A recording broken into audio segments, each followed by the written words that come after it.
Student, here this is Ajay Kumar Dubey, founder of ज्ञान निर्माण and director of निर्माण public school. आप सभी बच्चों का हम अपने चैनल ज्ञान निर्माण पर हार्दिक स्वागत करते हैं। बच्चों, आज हम एक नई श्रृंखला की शुरुआत करेंगे और बेसिकली क्लास 9th के लिए, ठीक है ना। तो क्लास 9th में मैं साइंस सब्जेक्ट की क्लास आज से आपको रेगुलर वे में हमारे चैनल पर आपको मिलेगी। तो बात करते हैं, अगर हम टॉपिक की शुरुआत करें तो हमारे क्लास 9th में जो भी बच्चे होंगे वो क्लास 8 को पढ़ करके आए होंगे, ठीक है बेटा। और क्लास 8 में अगर हम बात करें तो आपकी एक बुक होती थी जो कि एक साइंस की होती थी, लेकिन उसका कोई डिवीज़न नहीं होता था ना। हम लोग एक साइंस का पार्ट मान करके सभी चीज़ों के बारे में स्टडी करते थे। तो 9th में क्या होगा, वही साइंस सब्जेक्ट में 3 पार्ट आपका इंक्लूड हो जाएगा। बात समझ में आए? तो जनरली अगर हम कहें कि बेटा साइंस क्या है, तो आप कहोगे कि किसी भी वस्तु या ऑब्जेक्ट के बारे में एक सिस्टमैटिक स्टडी करना, सीरियल वाइज स्टडी करना, किसी रिजल्ट पे पहुंचना ही क्या है, साइंस है। बात समझ में आए? यानी the systematic and serial wise study about anything is called the science. And at your academic level या क्लास 9th के लेवल पे science is included 3 important subject. इसमें कौन से 3 इंपॉर्टेंट सब्जेक्ट होते हैं? दैट इज आपका फिजिक्स होता है, दूसरा आपका केमिस्ट्री होता है और तीसरा ब्रांच आपका होता है बायोलॉजी। बात समझ में आए कि नहीं आए? तो अभी तक चूंकि आप क्लास 9th में थे तो ये 3 अलग अलग पार्ट से आप परिचित नहीं थे। यहां पर आप 3 पार्ट से परिचित होंगे, that is physics, that is chemistry and that is the biology. What is the physics, what is the chemistry and what is the biology? Physics क्या होगा कि the branch of science which deals the study of natural phenomenon and interaction of matter, conversion of energy, इन सभी का study करना क्या कहलाता है? फिजिक्स कहलाता है। समझ में आया कि नहीं आया? तो फिजिक्स क्या है? Study of natural phenomenon. अच्छा, हम कैसे लैंग्वेज बनाएंगे? The branch of science which deals with the study of natural phenomenon and interaction of matter, conversion of energy, इन सभी का स्टडी करना क्या कहलाता है बेटा? फिजिक्स कहलाता है। केमिस्ट्री कहलाता है, क्या होता है कि the branch of science which deals with the study of behavior of matter is called the chemistry. And biology क्या होगा? The branch of science which deals with the study of living things. तो यहाँ पे थोड़ी सी बात हम लिखेंगे। Physics क्या होगा? The branch of science which deals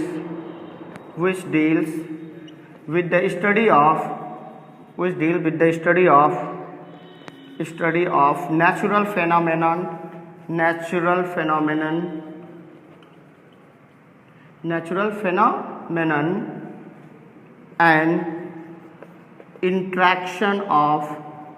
interaction of matter. Okay, the branch of science which deals with the study of natural phenomenon and interaction of matter and interconversion of energy is called physics. क्या कहलाता है बेटा? Physics कहलाता है। अब बात करेंगे कि केमिस्ट्री क्या होता है। यहाँ पे क्या लिखोगे? The branch of science which deals with the study of behavior of matter, ठीक। The branch of science which deals with the study of behaviour of matter is called क्या कहलाता है? केमिस्ट्री कहलाता है, ठीक है। फिर आपका आता है कि अच्छा, यहाँ पे एक टर्म है, what is the meaning of behaviour of matter. Behaviour of matter का मतलब क्या है कि जैसे 3 चीजों पे हम बात करते हैं, structure, composition and their properties. यानी किसी चीज के बारे में, जैसे मान लीजिए ये क्या है, आपका मार्कर है, ये कहीं से कोई चीज मिली and you don't know about this, इसके बारे में आपको कोई जानकारी नहीं है, तो इसको लेंगे तो आपको लगेगा कि भाई ये कोई मुझे पाइप की जैसी चीजें मिल गई। तो इसका स्ट्रक्चर कैसा है? सिलिंड्रिकल है, ट्यूब के नुमा है। बात समझ में आप? फिर आप सोचो कि भाई ये किन चीज़ों से मिलके बना है। अगर हम इसको देखें तो ये एक प्लास्टिक की कैप है, ये कॉटन लगा हुआ है, बात समझ में आया, और ये एक प्लास्टिक की पाइप है, इसके अंदर कॉटन फिल्ड है। यानी ये तीन चीज़ों से मिलके बना है, प्लास्टिक की कैप, नोब और एक पाइप, प्लस इसमें कॉटन मिक्स है। तो ये हो गया इसका कॉम्पोजिशन। प्रॉपर्टीज का मतलब क्या होता है, अब ये सूंघने में कुछ समझ में नहीं आ रहा है कि इसकी कोई ऑर्डर नहीं है, कोई स्मेल नहीं है, खाने में टेस्टलेस है, पानी में नहीं घुलता है, डिजॉल्व नहीं कर सकते। तो यहाँ पे बट एक यूनिक प्रॉपर्टी है कि इसको हम व्हाइट बोर्ड पे लिख सकते हैं ना। तो ये तो इसकी प्रॉपर्टीज हो गई। तो बिहेवियर ऑफ मैटर का मीन्स होता है कि यहाँ पे हम तीन बातें समझेंगे। कौन कौन सा बेटा? स्ट्रक्चर, कॉम्पोजिशन और थर्ड वन इज प्रॉपर्टीज। इन तीन चीजों को अगर हम ध्यान में देंगे तो क्या कहलाएगा? केमिस्ट्री कहलाएगा। बायोलॉजी क्या होगा? The branch of science which deals with the study of living things। यानी लिविंग थिंग्स के बारे में स्टडी करना क्या कहलाता है? बायोलॉजी कहलाता है। तो इन योर क्लास 9 जो साइंस का सब्जेक्ट है वो तीन पार्ट में कौन कौन सा बेटा मेरे साथ रिवाइज करेंगे? Physics, chemistry and biology. बात समझ में है? तो केमिस्ट्री में चूंकि इस बार सीबीएसई बोर्ड में थोड़ा सा सिलेबस कम किया गया है, 30% कम किया गया है, तो उसी के अकॉर्डिंग हम क्लासेस शुरू करेंगे जो आपके सिलेबस में मेंशन होगा। बात समझ में आया? तो बेसिकली आज हम आपको फिजिक्स से शुरू करेंगे। एक पार्ट फिजिक्स का उठाएंगे, इसको फिनिश करेंगे, फिर केमिस्ट्री में, फिर देन बायोलॉजी में एक एक टॉपिक के बारे में हम लोग डिटेल स्टडी करेंगे। बात समझ में आया? तो कुल मिला के 9th में साइंस कितने में पार्ट में है? Physics, chemistry, biology. इन सभी चीज़ों को फ्लो चार्ट के माध्यम से आप अपने कॉपी पे मेंशन कर लेना, ठीक है। तो आज हम लोग एक नया टॉपिक शुरू करेंगे फिजिक्स में। पहला जो कॉन्सेप्ट है वो है दैट इज द मोशन। जो लेशन का नाम है बेटा वो क्या है? मोशन। अब इसमें एक टॉपिक शुरू करेंगे हम आज कि मेजरमेंट क्या है। बात समझ में आया कि शुरुआत कहाँ से? कि concept of motion and rate. जो रेशन का नाम है वो क्या है? मोशन। इसमें बहुत सारी चीज़ें हम लोग पढ़ेंगे। आज एक नए टॉपिक की शुरुआत करेंगे दैट इज द मेजरमेंट। हम आपसे कहें कि भाई मेजरमेंट क्या है, मापन क्या है, तो आप सीधा सा सिंपल सा एक आंसर आता है कि भाई किसी चीज़ को मापना। देखो अगर हम जाते हैं दूध लेने जाते हो तो जो भी मिल्क मैन होता है वो क्या करता है कि 1 लीटर का पॉट होता है और उसी से आपको नाप के दे देता है एंड यू हैव ट्रस्ट कि ये 1 लीटर है। बैजी खरीदने जाते हैं तो 1 किलो का बाट रखता है, खरीद के वो तौल करके आपको 1 kg दे दिया। आप कपड़े सिलवाने जाते हो तो इंची टेप निकाल के आपको मेजर करते हैं, लेंथ को मेजर करते हैं ना, यही चीज़ है। लेकिन अगर हम बात करें कि मेजरमेंट का कॉन्सेप्ट है क्या चीज़, कि कैसे अगर सपोज दैट आपके पास बाट नहीं होता, आपके पास मापने का लीटर नहीं होता, आपके पास इंची टेप नहीं होता, तो क्या आप मेजर कर सकते हैं? मापने का एक तरीका भी है कि आप जानते हो बहुत सारे पेरेंट्स होते हैं अपने बच्चों को कंपेयर करते हैं, मेरा बच्चा उनसे बहुत तेज है, मेरा बच्चा उनसे पढ़ने में वीक है, देखो उनके बच्चे को देखो। तो एक कंपैरिजन का स्टार्ट होता है ना। मेजरमेंट अगर हम कहें कि the comparative study between 2 object in which 1 object is taken as the standard value. हम 2 वस्तुओं का तुलनात्मक अध्ययन करते हैं जिसमें एक वस्तु को क्या कर लेते हैं? मानक मान लेते हैं ना। जैसे क्या होता है, आपके मान लो किसी के पेरेंट्स कहते हैं कि मेरा बेटा आपके बेटे से बहुत अच्छा है, तो दूसरे के बेटे को आपके पेरेंट्स ने क्या कर लिया? एक मानक मान लिया कि वो एक मानक उन्होंने स्टैंडर्ड एक सेट कर लिया, उसकी तुलना में कितना मतलब मेरा बेटा बहुत अच्छा है। तो मेजरमेंट क्या होगा कि द कंपैरेटिव स्टडी, अगर हम डेफिनेशन पे जाएं तो the comparative study between two object in which one object is taken as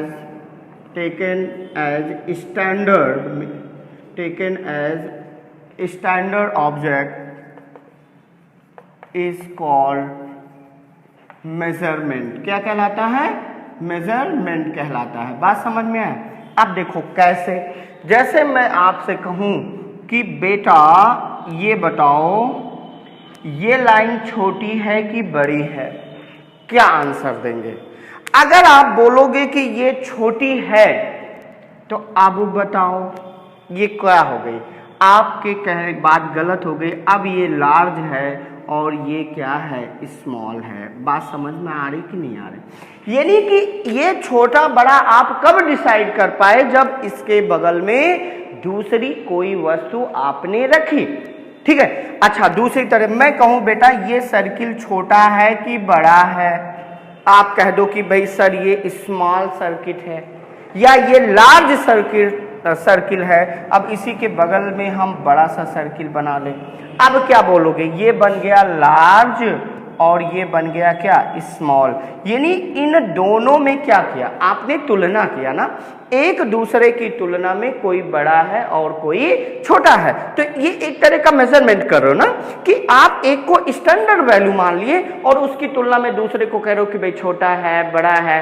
you consider third point पे, अगर ये आपका ट्राइंगल है बेटा, छोटा है बड़ा है, हाउ यू कैन डिसाइड? इसी के बगल में अगर हम छोटा सा बना दें तो ये लार्ज हो गया, अब ये क्या हो गया, स्मॉल हो गया। मेरा बताने का यही मतलब है कि किसी अकेले ऑब्जेक्ट का मेजर आप तब तक नहीं कर सकते जब तक उसके बगल में एक स्टैंडर्ड वैल्यू को पुट नहीं करेंगे। भाई आप सेब खरीदने जाते हो, आम खरीदने जाते हो, तो एक बात रखता है ना 1 kg का, वो तो यू हैव अ ट्रस्ट कि भाई ये 1 kg का, हमें इसके बराबर चाहिए, यही तो हम बोलते हैं सिंपल वे में। तो मेजरमेंट क्या है, the comparative study between two object in which one object is taken as the standard value या स्टैंडर्ड ऑब्जेक्ट। यहाँ पे दो वर्ड यूज कर सकते हैं, स्टैंडर्ड ऑब्जेक्ट या वैल्यू भी लिख सकते हैं, इज कॉल्ड द मेजरमेंट। इसमें मैंने आपको 3 बातें बताई कि कौन छोटा और कौन बड़ा। बात समझ, जैसे आपको लगता हो कि मुझे देखो कह दो कि सर का हाइट बहुत कम है, लेकिन मेरे बगल छोटे से ला के खड़े कर दो आदमी, तो मैं उसकी तुलना में क्या हो जाऊंगा, बड़ा। समझ में आ रही ना बात? तो आपको तुलना करनी है। अब इस तुलना करने के लिए तुलना कई तरीके से हो गई, जैसे किसी की लंबाई की तुलना करेंगे हम लोग, किसी की मोटाई की तुलना करेंगे, मास के कंपेयर कर सकते हो, टाइम का कंपेयर कर सकते हो। तो इस तरह से अलग अलग चीज़ों के बारे में अलग अलग कंपैरिजन आपको करना होगा। तो for the measurement you have required some quantity and these are called the physical quantity. एक नया टर्म इंट्रोड्यूस करेंगे कि देखो जैसे हमको कपड़े से लाना बेटा, तो हम जाते हैं तो क्या कहते हैं कि हमें 2 किलो कपड़ा दे दो, ऐसा तो बोलते नहीं, हम ये कहते हैं कि भाई इतना मीटर लेंथ का मुझे कपड़ा चाहिए, सूट चाहिए, हमको जो भी सिलवाना। यानी अलग अलग वैल्यूज के मेजरमेंट के लिए अलग अलग आपको क्वांटिटी की रिक्वायरमेंट होती है। तो what is the physical quantity? Those quantity which have required we have required the some quantity for the measurement is called the physical quantity. So now we will start the second term, what is the physical quantity? तो physical quantity मैंने क्या बताया कि those quantity which have required for the measurement are called the physical quantity. अब physical quantity मेरे साथ लिखते भी चलेंगे, physical quantity, those quantity which have required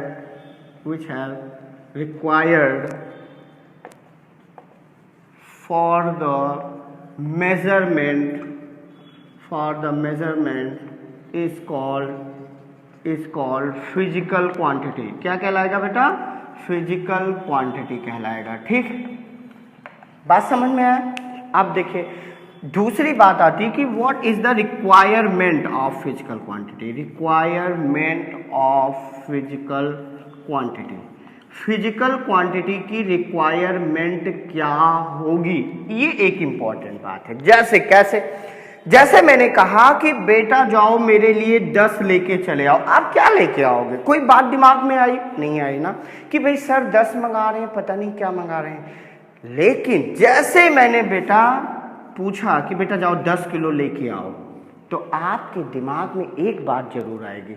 आप मुझसे ये नहीं कहोगे सर 10 किलो कपड़ा लाना है, ऐसे बात नहीं करेंगे ना। मुझे 10 किलो दूध लाना है, ऐसे सिंपली तो यूज कर लेते हैं बोलचाल में, बट लेकिन ऐसे बात नहीं बोलेंगे। बोलेंगे क्या? सर क्या 10 किलो आलू ले आए आपके के लिए 10 किलो आम ले आए, 10 किलो काजू लाएं, बादाम लाएं, यानी वो चीज़ें जिनको हम केजी में मेजर करते हैं। तो ये दो चीज़ें मिली तो यहाँ पे आपकी एक बन गई फिजिकल क्वांटिटी जिसे हम लोग मास कहते हैं। क्या कहते हैं बेटा? मास कहते हैं। तो ये बन गई आपकी एक फिजिकल क्वांटिटी। फिर मैंने कहा कि जाओ बेटा 20 लेके चले आओ, तो 20 का मतलब कुछ समझ में आया नहीं। लेकिन जैसे मैंने बोला यार 20 लीटर लेके चले आओ, तो फट से आप क्या लेके आएंगे? दूध लेके आएंगे। बात समझ में आया? तेल ला सकते हैं, डीजल है, पेट्रोल है, वो चीज़ें जिनको हम लीटर में मापते हैं। एक और फिजिकल क्वांटिटी बन गई, दैट इज द वॉल्यूम बन गई, और ये बन गई आपकी एक फिजिकल क्वांटिटी। क्या बन गई? एक भाई देखो, मास को मापने के लिए वॉल्यूम क्या है? एक फिजिकल क्वांटिटी हुई कि नहीं हुई? तो जो अब मेजरमेंट के लिए एक मुझे पर्टिकुलर क्वांटिटी की आवश्यकता होगी जिसे हम लोग फिजिकल क्वांटिटी कहते हैं। अच्छा, जैसे ही मान लीजिए 10 kg है, ये मैंने आपको 20 लीटर का, मैंने कहा बेटा 30 लेके आओ। अब जैसे मैंने इसके साथ मीटर जोड़ दिया तो आपकी एक और फिजिकल क्वांटिटी बन गई, क्या? लेंथ की। तो लेंथ भी क्या है? एक तरह की फिजिकल क्वांटिटी है। तो किसी फिजिकल क्वांटिटी की रिक्वायरमेंट क्या है? एक तो ये 10, 20, 30 यानी इतने को कहें तो ये एक तरह की न्यूमेरिकल वैल्यू है। क्या है बेटा? Numerical value. और इसी को साइंटिफिक टर्म में वर्ड यूज करेंगे मैग्नीट्यूड। क्या कहेंगे? मैग्नीट्यूड। और ये सब क्या है? यूनिट है। क्या है ये? यूनिट है। तो इसका मतलब है कि किसी भी फिजिकल क्वांटिटी की जो रिक्वायरमेंट है वो दो चीजों से मिलकर के बनी है। वो दो चीजें कौन कौन सी हैं? एक तो आपका मैग्नीट्यूड है, दूसरा आपका यूनिट है। तो यानी कि मैग्नीट्यूड और यूनिट आपस में मिलेंगे तो आपको मिलेगी फिजिकल क्वांटिटी। क्या बन जाएगी बेटा? Physical quantity. अगर फिजिकल क्वांटिटी को Q से व्यक्त करें, इस यूनिट को U से और इसको N से, तो Q बराबर N इंटू U। एक आपको रिलेशन मिलता है कि किसी भी फिजिकल क्वांटिटी को रिप्रेजेंट करने के लिए आपको न्यूमेरिकल वैल्यू अर्थात मैग्नीट्यूड चाहिए और आपको उसका यूनिट चाहिए। तो Q बराबर आपका क्या आ गया बाबूजी? N into U। अच्छा, एक चीज और देखेंगे, कोई भी फिजिकल क्वांटिटी है, मान लीजिए जैसे आपने लेंथ लिया, तो लेंथ को हम कई तरह से मेजर करते हैं, मीटर में भी, सेंटीमीटर में, किलोमीटर में। तो जैसे मान लीजिए कोई फिजिकल क्वांटिटी है तो N1 U1 मान लीजिए। बात समझ में आया कि नहीं? अगर ये न्यूमेरिकल वैल्यू बढ़ जाएगी, फॉर एग्जाम्पल अगर मैग्नीट्यूड ज्यादा होगा तो ये छोटा हो जाएगा, और ये बड़ा होगा, लार्ज होगा तो ये छोटा हो जाएगा। जैसे मैं बात करूं, लेंथ की यूनिट 1 मीटर बराबर 100 सेंटीमीटर, यही बता रहे ना यहाँ पे। तो ये क्या है? लेंथ, लेंथ का मात्रक है।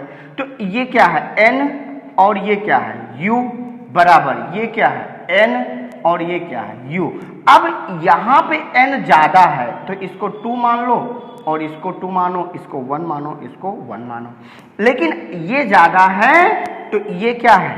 कम है, और ये ज्यादा है तो ये कम है। ये चीज को आप जरूर थोड़ा सा कंपेयर करना आपको आना चाहिए कि अगर मैग्नीट्यूड बढ़ेगा तो यूनिट की वैल्यू छोटी हो जाएगी, और अगर मैग्नीट्यूड घटेगा तो यूनिट की वैल्यू बढ़ जाएगी। बात समझ में आया कि नहीं आया? तो ये थोड़ा सा अपने दिमाग में बात रखना है कि ऐसे हम चीज़ों को कंपेयर कर सकते हैं। बात समझ में आया? अब जो फिजिकल क्वांटिटी होगी उसकी एक यूनिट होगी जिसको हम लोग फिजिकल जनरली यूनिट कहेंगे। अब हम चर्चा करेंगे टाइप्स ऑफ फिजिकल क्वांटिटी की। बात समझ में आया? तो नेक्स्ट टॉपिक क्या है आपका? Types of physical quantity. Types of physical quantity. ठीक, physical quantity, physical quantity are of 2 types. कितने तरह से होती है बेटा? 2 तरह से होती है। First one is fundamental quantity, fundamental quantity, and third one is derived, second one is derived quantity. ठीक है, तीसरे की भी चर्चा करेंगे, टेंसर क्वांटिटी की बताएंगे बाद में आपको अलग से। अब बात करें कि बेटा फंडामेंटल क्वांटिटी क्या होंगे, ठीक है ना। तो those quantity which are independent in nature, those physical quantity, those physical quantity which are independent in nature and cannot be obtained with the help of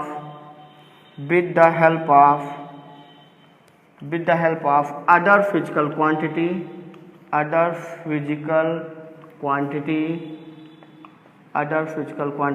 are called, क्या कहलाएगा, फंडामेंटल क्वांटिटी। क्या कहलाएगा बेटा, फंडामेंटल क्वांटिटी। अच्छा देखो, अब बात आती है कि भी इंडिपेंडेंट इन नेचर का मतलब स्वतंत्र होती हैं, यानी ऐसी क्वांटिटी जो दूसरे क्वांटिटी पे निर्भर नहीं करती। जैसे आप कहो कि ये मार्कर की लंबाई कितना है, एग्जैक्ट वैल्यू कैसे बता, किसी को मल्टीप्लाई करके नहीं बता सकते। आप उठाइए इंची टेप नाप लीजिए, स्केल उठाइए नाप लीजिए, ये कह सकते हैं कि सर ये बहुत बड़ा नहीं है, बहुत छोटा नहीं है, ऐसे बोल सकते।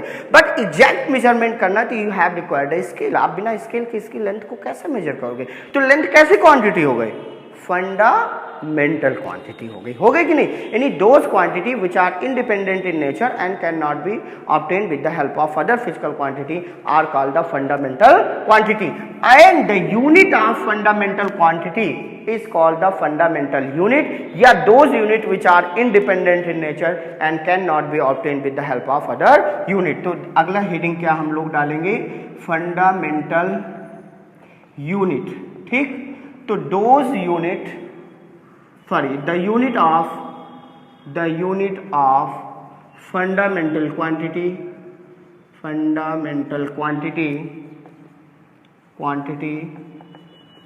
are called फंडामेंटल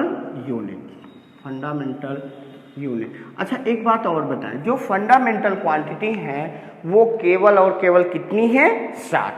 आज आपको पहला इंपॉर्टेंट क्वेश्चन मैंने दिया कि what is the fundamental quantity and give the name of fundamental quantity, ठीक है। तो now we discuss about the what fundamental quantity. तो कितनी टोटल क्वांटिटी है, ओनली 7, यानी fundamental quantity are found only 7 in number. और एक तरफ ऐसे चार्ट बनाएंगे, फंडामेंटल क्वांटिटी, और दूसरी तरफ लिखेंगे फंडामेंटल यूनिट। क्या लिखेंगे, फंडामेंटल यूनिट, ठीक है। पहला मास। अब देखो मास कैसे फंडामेंटल क्वांटिटी, किसी चीज का वजन भी निकालना है तो आप उसको तौल के ही बता सकते हैं, वो भारी है हल्की ये बोल सकते हैं, बट एग्जैक्ट मेजरमेंट आपको करना है तो आपको बताना है। तो मास क्या होगा, यूनिट इसकी क्या होगी, किलोग्राम। क्या बोलेंगे इसको, किलोग्राम, ठीक है। दूसरा लेंथ, तो लेंथ की यूनिट क्या होती है, मीटर, एम से व्यक्त करते हैं। बात समझ में आया कि नहीं आया। तीसरी यूनिट क्या हो गया, टाइम, सेकेंड। बात समझ में आई नहीं आया, इसको सेकेंड बोलेंगे, एस से हो गया। अच्छा तीसरे यूनिट हम लोग बोले टाइम हो गया। चौथा क्या हो गया आपका, टेम्परेचर, और टेम्परेचर की एसआई यूनिट क्या होती है, केल्विन, के फॉर केल्विन। बात समझ में आया कि नहीं आया। पांचवा आपका हो गया इलेक्ट्रिक करंट, ठीक है, और एम्पियर, ए से व्यक्त करते हैं, पूरा नाम इसका है आपका एम्पियर। फिर आपका 6 आता है वो ल्यूमिनस इंटेंसिटी। क्या था, ल्यूमिनस इंटेंसिटी, और इसको CD कैंडला बोलते हैं, कैंडला, ठीक है। एंड लास्ट वन आता है आपका अमाउंट ऑफ सब्सटेंस। क्या आता है, अमाउंट ऑफ सब्सटेंस, और इसकी यूनिट होती है मोल। क्या होगा, मोल। अब यहाँ पे बात आती है कि केवल फंडामेंटल क्वांटिटी कितनी है बेटा, 7। Mass, length, time, temperature, electric current, luminous intensity, amount of substance, जिसमें मास की यूनिट क्या होती है, केजी, लेंथ की यूनिट मीटर, टाइम की यूनिट सेकेंड, टेम्परेचर का केल्विन, इलेक्ट्रिक करंट का एम्पियर, ल्यूमिनस इंटेंसिटी का कैंडेला और अमाउंट ऑफ सब्सटेंस का मोल। देखो बहुत इंपॉर्टेंट क्वेश्चन कंप्लीशन तक पूछा जाता है। In the following which is not a fundamental quantity या which is a derived quantity. तो डिराइव्ड क्वांटिटी तो बहुत ज़्यादा संख्या में होती हैं, तो बेहतर है कि हम लोग इन्हीं 7 क्वांटिटी को याद कर लें जो कि फंडामेंटल हैं, तो डिराइव्ड बाकी जो बचेंगे सब डिराइव्ड हैं, ये मैं आपको बता दे रहा हूँ। तो इन सारे भी पॉइंट जो मैंने व्हाइट बोर्ड पे कराए हैं इनको आपको फेयर कॉपी पे करना है ना।